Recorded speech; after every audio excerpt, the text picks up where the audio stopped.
The monastery was silent.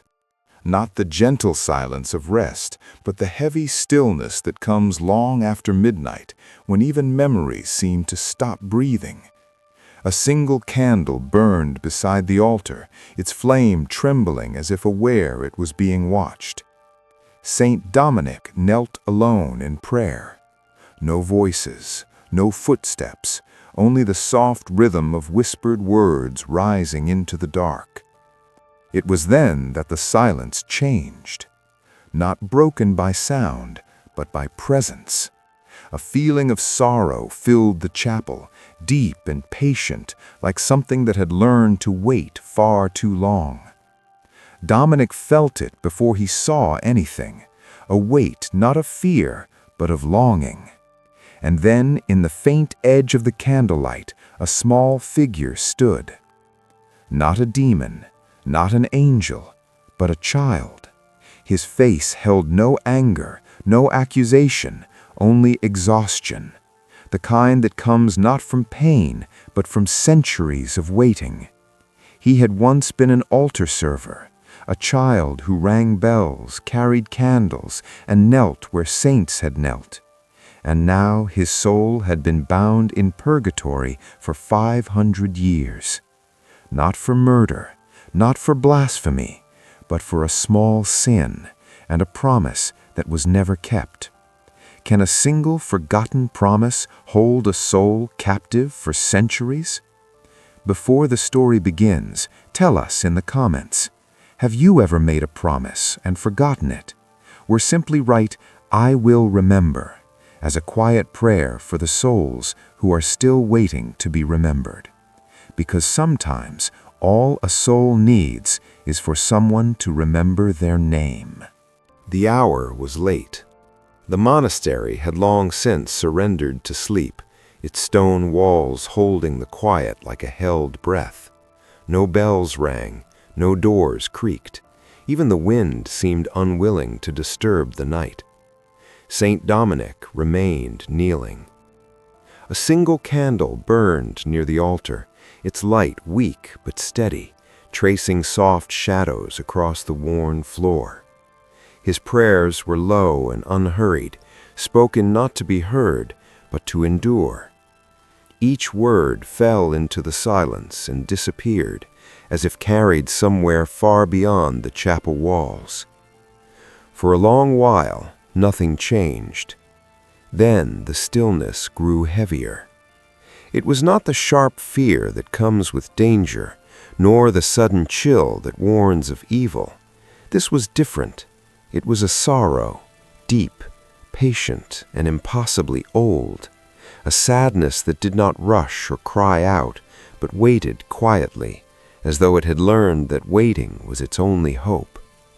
Dominic felt it settle around him like a shadow without shape.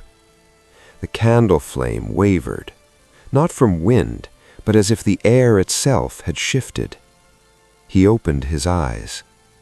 At first, he saw nothing unusual. The altar stood as it always had, the stone floor lay bare, the silence remained unbroken. And yet something was there, something that had not been there before. Near the edge of the candlelight, a small figure stood motionless. It did not move. It did not speak. It was the shape of a child. The figure was faint, as though formed from light and memory rather than flesh. The boy's clothes were simple, like those worn by children who served quietly in churches, unremarkable, humble, easily forgotten.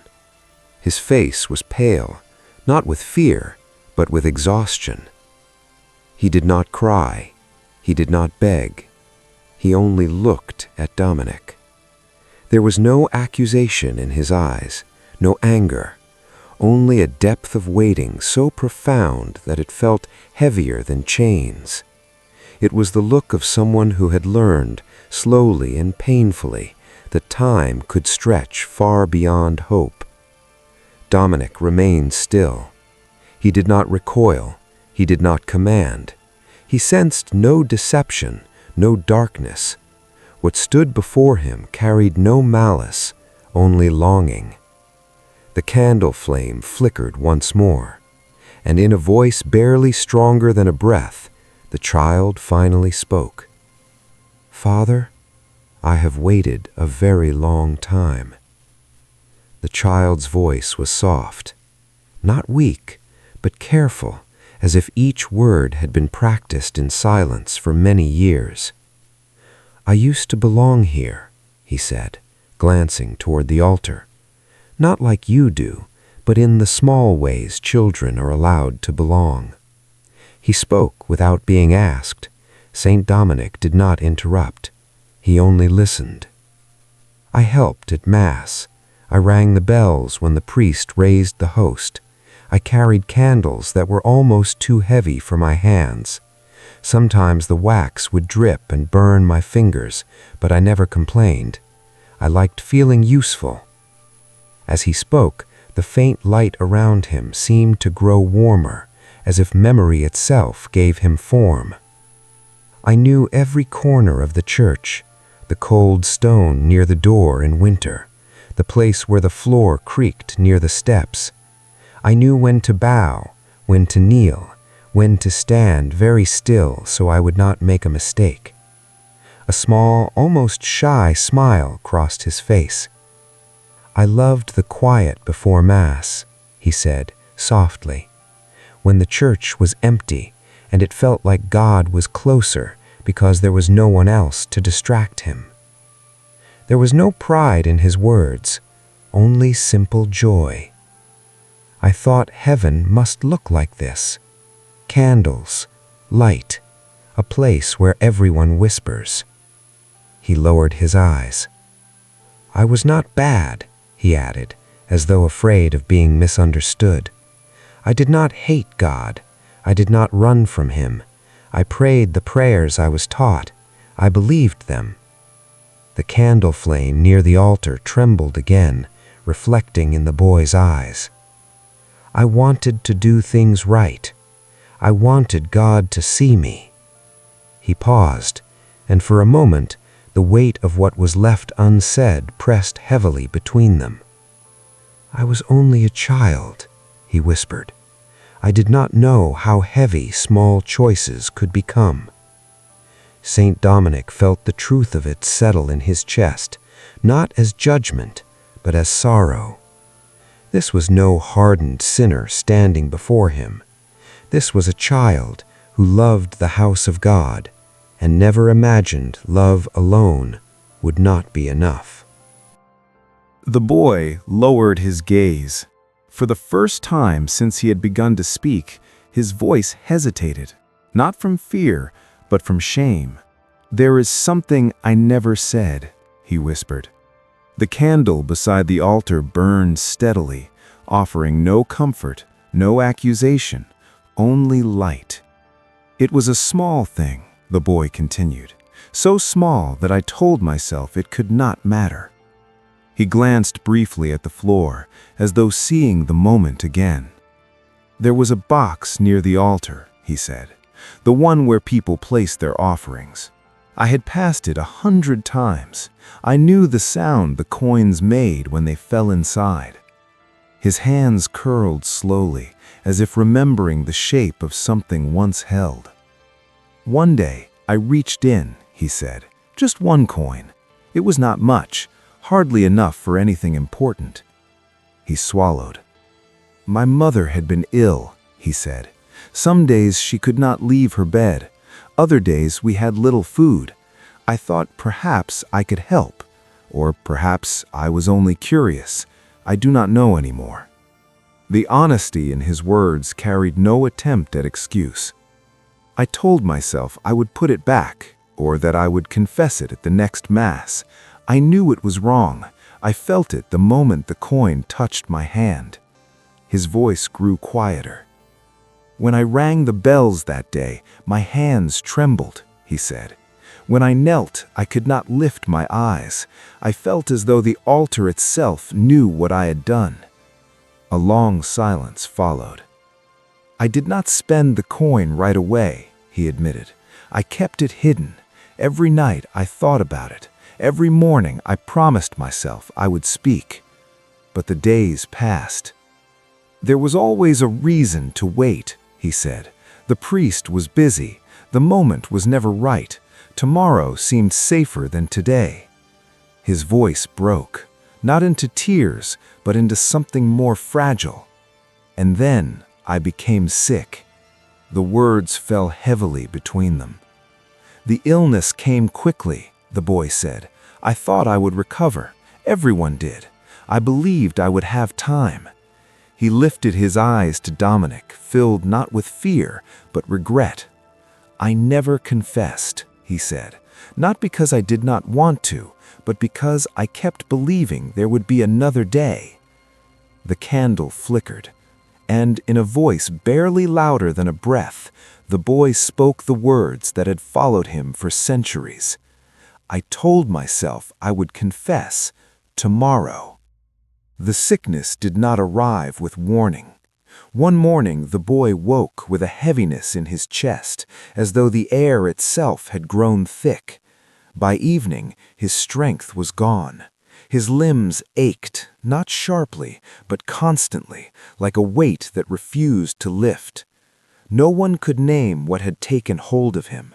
There was no dramatic suffering, no cries that echoed through the house, only a quiet weakening day by day, as if something unseen were slowly dimming the light within him.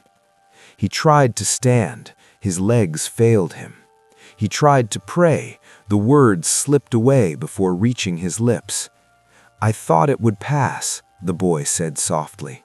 Illness often did, but it did not. The room where he lay grew familiar, the low ceiling, the faint smell of wax and old wood, the small window that let in a narrow strip of light.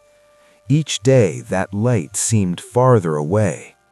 His mother sat beside him when she could. She spoke gently, as though raising her voice might break him. Others came and went, their footsteps cautious, their whispers heavy with worry. And then, one evening, the parish priest came. The boy remembered the sound of his sandals on the floor before he saw him. The priest's presence filled the room with a strange comfort, solemn but steady. He spoke softly, offering prayers that settled like warm hands upon the boy's chest. I was relieved when he came, the boy said. I thought, now there is time. The priest listened. He asked a few gentle questions. He spoke of God's mercy, of rest, of peace. The boy wanted to speak. The coin, the confession, the words he had delayed. But the weight in his chest grew heavier, and the moments slipped past him like water through open fingers. Sensing his fear, the priest leaned closer. Do not worry, I will offer Mass for you. I will pray for your soul. The promise was spoken quietly, without ceremony. But to the boy, it was everything. He closed his eyes, holding tightly to those words, believing they would carry him where he could not go on his own. I trusted that promise, the boy whispered. And then, the night came. The night was quiet when the priest returned. The lamp beside the bed burned low, casting soft shadows along the walls. The boy's breathing was shallow now, each breath taken carefully, as though his body feared there might not be another. The priest knelt beside him. He did not rush his words. He did not speak loudly. He placed a gentle hand on the boy's forehead and began to pray, simple prayers, spoken slowly, meant to calm rather than instruct. I remember feeling less afraid, the boy said, not because the pain stopped, but because I was not alone. The priest spoke of mercy, of a God who sees the heart more clearly than any man ever could. He reminded the boy that heaven was not earned by strength, but received by trust. Then, sensing the boy's worry, he made the promise again. I will offer the Holy Mass for you, he said. I will pray for your soul. There was no oath, no witness, only a quiet assurance spoken beside a dying child. But to the boy, it was a door. He tried to speak, to confess what he had carried in silence, but his voice would not rise. His strength had faded too far. The words remained locked inside him, known only to God.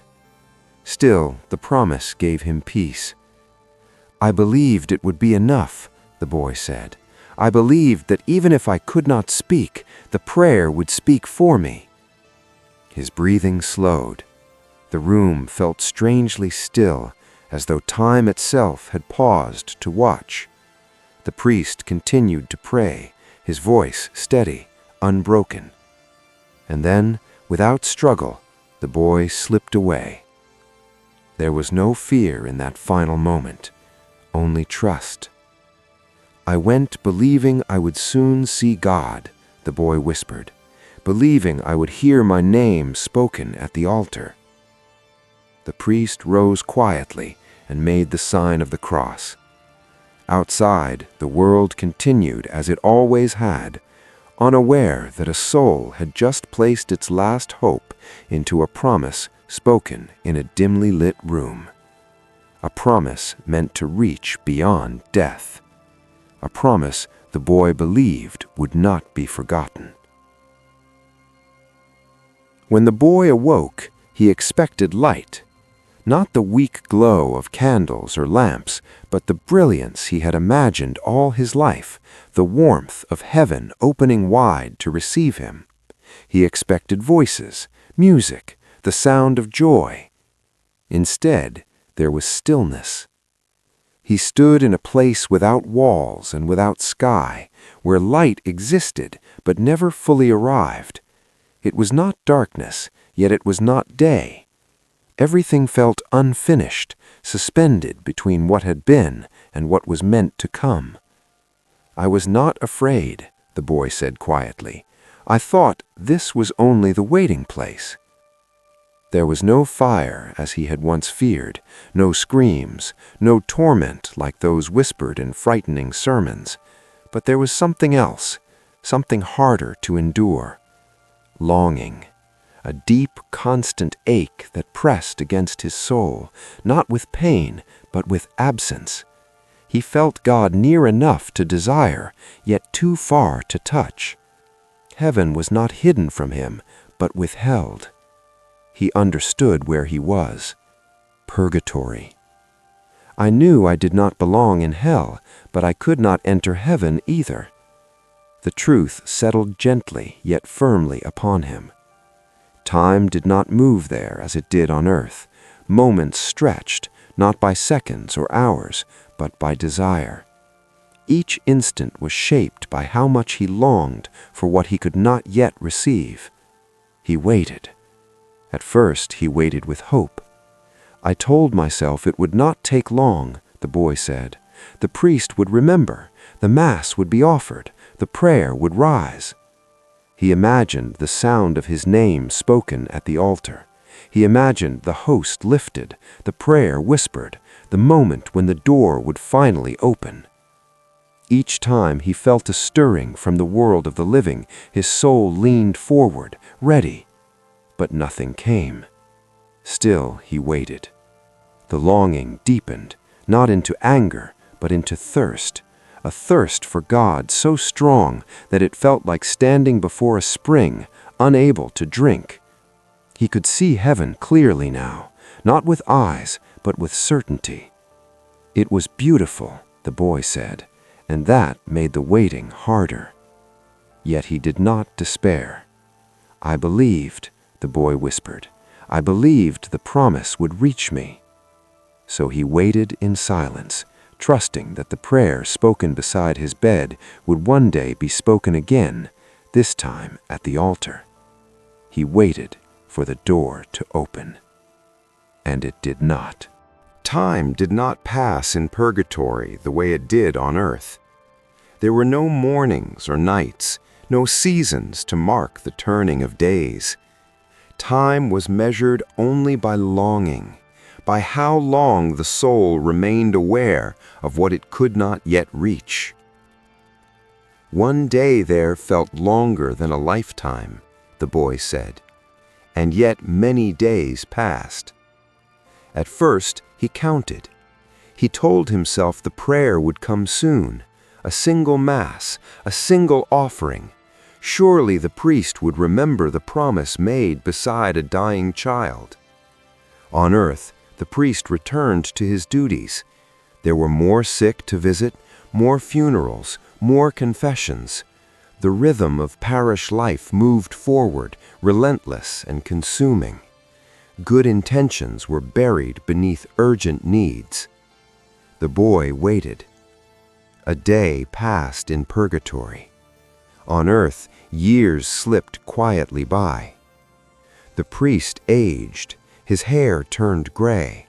New children took the boy's place at the altar, learning when to ring the bells and where to stand. The box of offerings was opened and closed countless times, its coins forgotten almost as quickly as they were given. The boy's name was spoken less and less. Then one day, it was not spoken at all. The priest forgot. Not out of cruelty, not out of malice, simply because the world is loud and memory is fragile. The boy waited still. Another day passed in purgatory. On earth, the priest grew ill. He was prayed for by others, just as he had once prayed for so many. And then, quietly, he died. With him, the promise died too. There was no mass offered in the boy's name, no prayer spoken intentionally for his soul. The living moved on, unaware that a soul remained bound by silence. "I listened," the boy said. "Every time a mass was offered, I listened." He waited for his name. For centuries he waited. Each prayer spoken for others stirred his longing. Each soul released sharpened his hope and his sorrow. Until at last he understood. No one was coming. His voice trembled not with anger, but with grief too deep for tears. No one said my name at the altar. The words hung in the silence, heavier than any punishment. Forgotten. Not condemned by God, but left behind by the forgetfulness of the living. And still the boy waited, because hope once given is difficult to let die. The boy did not say the number at first. He spoke of waiting as one might speak of breathing, something done without choice, without end. Only after a long silence did the weight of it finally take shape. 500 years, he said. The words were spoken plainly, without drama, as if they no longer shocked him. In your world, the boy continued, that is longer than kingdoms last, longer than names are remembered. In purgatory, those years were not counted by calendars, but by longing. Each moment pressed upon the soul with the same intensity, never dulling, never easing. Yet there was no bitterness in him. I did not hate. I could not. There was only sadness, a quiet sorrow that rested deep within him, never spilling into anger. He did not curse the priest. He did not blame the church. He did not question God's justice. He understood the truth too clearly. I was not suffering because God forgot me. I was suffering because no one remembered to pray. Around him, other souls waited as well, some newly arrived, others worn thin by time, and sometimes something changed. There were moments, he said softly, when the light moved. A prayer would rise from the world of the living, a mass would be offered, and suddenly a soul nearby would be lifted, drawn upward by grace unseen. The boy watched them go, not with jealousy, but with hope. Each time he leaned forward, ready, believing that surely his turn had come. But the prayer was not for him. The light passed him by, leaving behind the familiar ache. Still, he waited. "I believed," he said, "I always believed that one day someone would speak my name." 500 years of longing, 500 years of silence, and yet the boy remained gentle, because even after centuries, hope had not abandoned him. It had only grown very, very tired. For a long moment, the boy said nothing. The candle between them burned steadily now, its flame no longer trembling. Saint Dominic remained kneeling, his eyes fixed not on the child's form, but on the quiet truth that filled the chapel. At last the boy spoke again. "You may wonder why I was allowed to come here," he said gently, "why I was sent to you." His voice held no awe, no reverence for rank or reputation. "It is not because you are known," the boy continued, "not because people speak your name." He lifted his eyes, meeting Dominic's gaze. "It is because you remember those whom others forget." The words settled softly, yet firmly, between them. "In Purgatory we know," the boy said. "We know who prays for us. We know whose prayers rise without being asked. There are souls who speak our names even when no one on earth remembers them." He paused, choosing his words with care. "You pray for the forgotten," he said, "for those without families, for those whose graves are unmarked, for those who died with no one left to speak their names." The candlelight reflected faintly in his eyes. "That is why I was permitted to come," he said, "because your prayers reach places where silence has ruled for a very long time." There was no accusation in his tone, no demand, only hope. "I was not sent to frighten you," the boy continued, "nor to accuse anyone." He took a small step forward, as though drawing strength from the nearness of the altar. "I was sent to ask," he said. The simplicity of it made the request heavier than any plea. "Please," the boy whispered, "remember me." The words carried no urgency, no desperation. They carried trust. Trust that even after centuries of waiting, one prayer, offered with intention, could still open a door that had remained closed for 500 years. The chapel grew still once more, and Saint Dominic understood that heaven had allowed this meeting not for spectacle, but for mercy. Saint Dominic did not speak at once. Emotion rose in his chest, not loud, not overwhelming, but deep enough to steady his breath. He bowed his head, not in fear, but in reverence for the mystery standing before him. Then, quietly, he answered, "I will pray. I will offer the Holy Mass for you." The words were spoken without delay, without condition. He turned toward the altar, his voice low and unwavering as he began to pray. There was no urgency in his tone, only certainty. Each word moved forward with purpose, as though time itself were being asked to make way. As the prayer rose, the air in the chapel changed. The light grew softer, fuller, not brighter, but gentler, like dawn touching the edge of night. The weight that had filled the room for centuries began to lift. The boy's form shifted. The exhaustion in his face eased. The quiet sorrow that had shaped his presence began to loosen its hold. For the first time, something like peace touched his eyes. "I feel it," the boy whispered. A single prayer, spoken with intention, had crossed 500 years of silence, and the door, long closed, began to open. The change came quietly.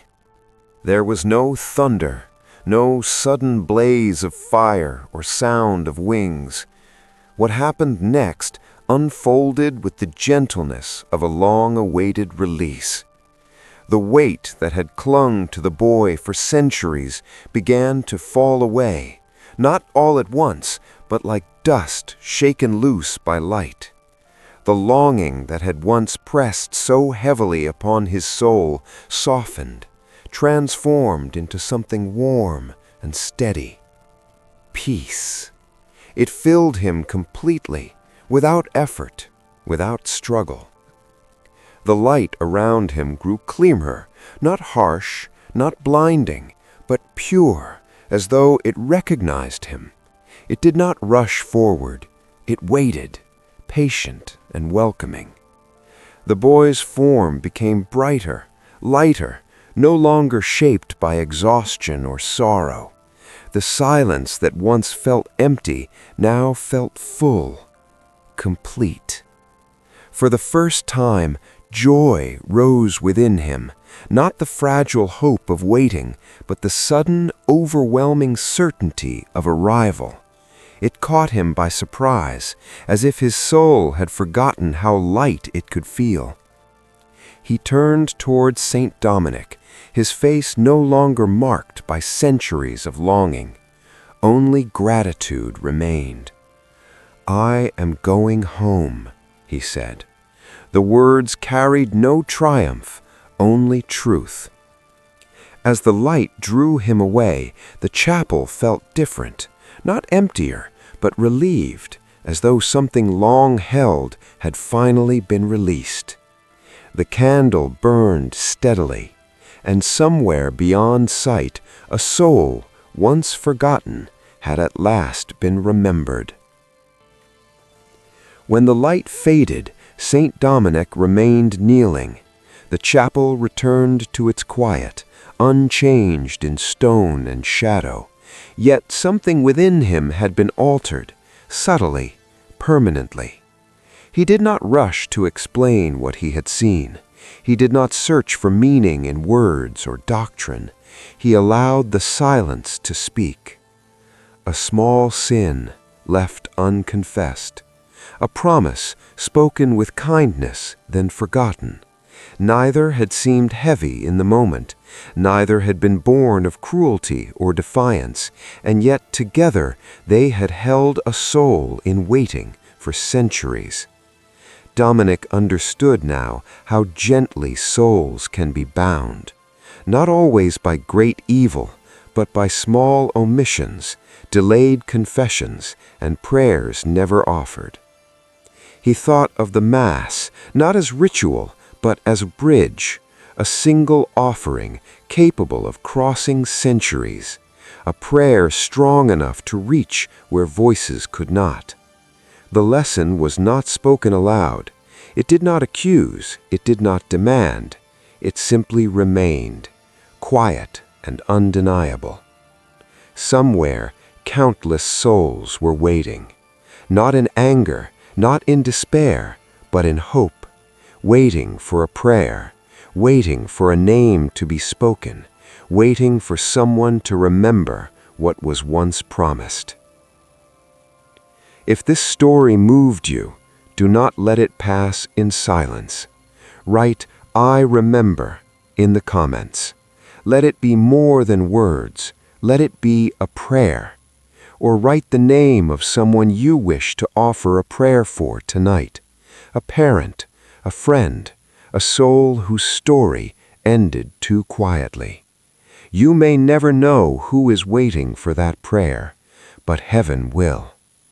Share this story if you feel called to, not for views, not for numbers, but as an act of remembrance. A single prayer offered with intention can cross centuries. A soul may be waiting for someone to remember.